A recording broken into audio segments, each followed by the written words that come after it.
This video is the second part to my developing stance video, where I'll be talking about my positionality. I think to start, where to explain my values and beliefs, or what matters to me, being trust and open-mindedness, uh, I'm going to tell a story from CPM that really kind of shaped how I formulated my BCII values and beliefs. In creative practice methods, uh, we had to do a task with the Daily Oz, which is a sort of younger person news group in Australia, and they wanted us to challenge just to see how we could keep their audience currently in the future, and how they can still keep a younger audience in the future. So how they can transition with their audience, how they can grow with their audience, and how they can also keep their younger base, so they could keep that whole market share. And our group did a kind of straightforward response where we did a social media marketing campaign where we looked at the articles that they produced, and we gave little coffee cup symbols to show the intensity of the article. Like if it's talking about, I guess, something more intense, it would have like a triple shot logo, or if it was talking about something like a sports story, it would have like a matcha logo or something a lot less intense. And when we presented it, I thought this was a great idea, and my group thought it was a great idea, and we got pretty good marks for it. And then afterwards, we went to the showcase. And at the showcase, we sat down, and all these groups had these amazing ideas. But the one that really stuck with me, that really developed how I think nowadays in as a transdisciplinary practitioner, was this group that talked about using an electric toothbrush, or selling an electric toothbrush with the Daily Oz, that in the morning for 2 minutes and at night for 2 minutes explains the news that happened overnight or throughout that day. I was slightly amazed when this group talked about this, because I was kind of sitting there going, I had no clue that we were actually allowed to think like that far out of the box. I thought I was still kind of stuck in the structured sort of position that the school system had taught me, where you go in by the book and you can think outside of the box, but you have to be within the boundaries of that box, if you know what I'm trying to say. This is where my values and beliefs come from, where having trust in your group and trust in the disciplinary nature of the groups that you are working with, but as well having a trust in the open-mindedness and the unconventional ideas and methods that the BCII produces.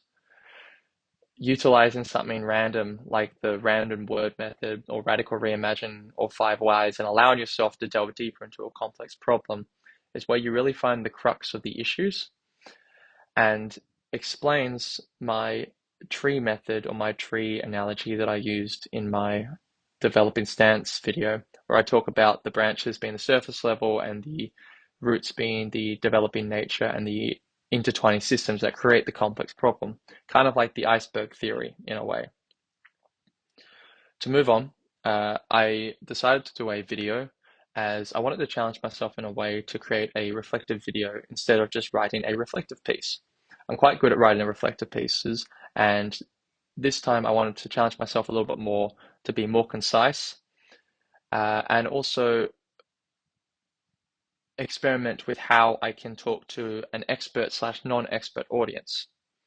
This brings me into the tone and the structure and medium of my video, where I was trying to use both BCI creative intelligence methods and terminology, whilst also utilizing terms, methodologies, and matters that can be understood by non-experts. Everybody can understand the importance of trust and open-mindedness, and looking at a problem space whilst not rushing. And though these things come naturally for people that have done transdisciplinary thinking for a longer period of time, these sort of ways of thinking don't come naturally to those that have only just done a business course, only just done a nursing degree. So I really tried to keep a particular tone which kept them in the loop and allowed them to understand how this course that I've just done, or am still developing with, has really taught me how to understand different perspectives, how to how to communicate to different people, how to utilize your own grace, as I call it, where you attack a problem space at your own pace and you don't rush to the conclusion. And I think lastly, make it known that this course has taught me great transferable skills which won't go out of fashion. This brings me to my concepts and stories and metaphors and the language that I used and the tonal structure of it being slightly formal, but also, I guess, more LinkedIn formal, if you will, where I'm talking directly to the camera, but I'm using my notes as a way, using my notes as a format to keep me going, but as well delving a little bit deeper when I get to each part. The last thing that I want to put is I really tried to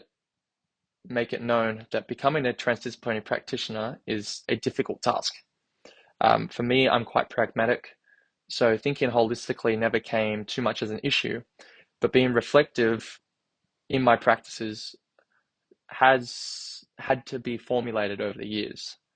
I'm quite good at completing the task and moving on, and not quite good at looking at the task after I've completed it and going, how could I improve this? Or how could have I thought a little bit deeper through this avenue to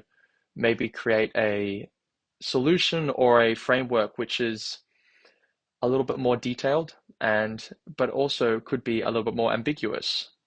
if I didn't think about the problem space in a deeper level. Thank you.